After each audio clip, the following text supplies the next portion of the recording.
AP సర్కార్ నిర్మిస్తున్న Godavari బనకచెర్లపై focus మరింత పెంచింది రేవంత్ సర్కార్. ఇప్పటికే ఈ ప్రాజెక్టు ఆపాలని కేంద్రానికి ఎన్నోసార్లు లేఖలు రాసింది. భవిష్యత్ కార్యాచరణ నిర్ణయించడానికి రేపు అన్ని పార్టీల ఎంపీలతో సమావేశం ఏర్పాటు చేసింది. రాష్ట్ర ప్రయోజనాలు దెబ్బతీసే బనకచెర్లను ఆపుతామన్నారు మంత్రి ఉత్తమ్ కుమార్ రెడ్డి.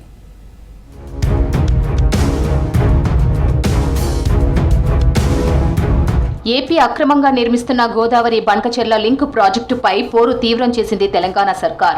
ఓవైపు అనుమతులు ఇవ్వొద్దని కేంద్రానికి లేఖ రాసింది. మరోవైపు రాష్ట్ర ఎంపీలతో రేపు సాయంత్రం సమావేశం కానుంది సర్కార్.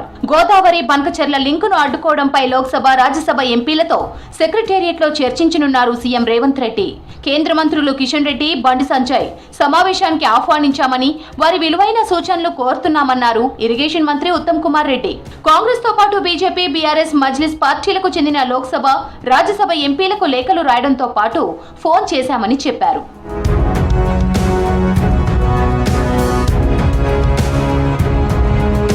ట్రిబ్యునల్ చట్టాలకు విరుద్ధంగా ఏపీ సర్కార్ చేపట్టిన గోదావరి బనకచెర్ల ప్రాజెక్టుపై ఇప్పటికే కేంద్ర ప్రభుత్వానికి అభ్యంతరాలు తెలిపామన్నారు మంత్రి ఉత్తమ్ కుమార్ రెడ్డి. సీఎం రేవంత్ రెడ్డి తాను లేఖలు రాశామన్నారు. బనకచెర్ల ప్రాజెక్టు ఆపాలని కేంద్ర జలశక్తి మంత్రి సిఆర్ పాటిల్ ను కలిశామన్నారు. ఏపీ సర్కార్ చేపడుతున్న బనకచెర్ల ప్రాజెక్టు తెలంగాణ ప్రజల నీటి హక్కులపై ప్రతికూల ప్రభావం చూపెడుతుందన్నారు ఉత్తమ్. కేంద్ర జల సంఘంతో ఈ ప్రాజెక్టు ప్రీ ఫిజిబిలిటీ రిపోర్ట్ ను తిరస్కరించాలని కోరామని చెప్పారు.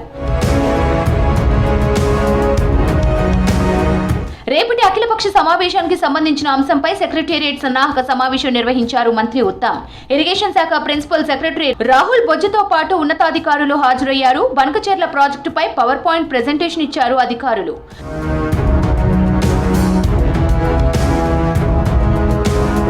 రేపు అఖిలపక్ష ఎంపీలకు బనకచెర్ల ప్రాజెక్టుపై పవర్ పాయింట్ ప్రెజెంటేషన్ ఇవ్వనున్నారు మంత్రి ఉత్తమ్. బనకచెర్ల ప్రాజెక్టును ఆపడానికి అన్ని చర్యలు తీసుకుంటున్నామన్నారు. భవిష్యత్ కార్యాచరణను నిర్ణయించడానికి అఖిలపక్ష ఎంపీలతో సమావేశం నిర్వహిస్తున్నామని చెప్పారు.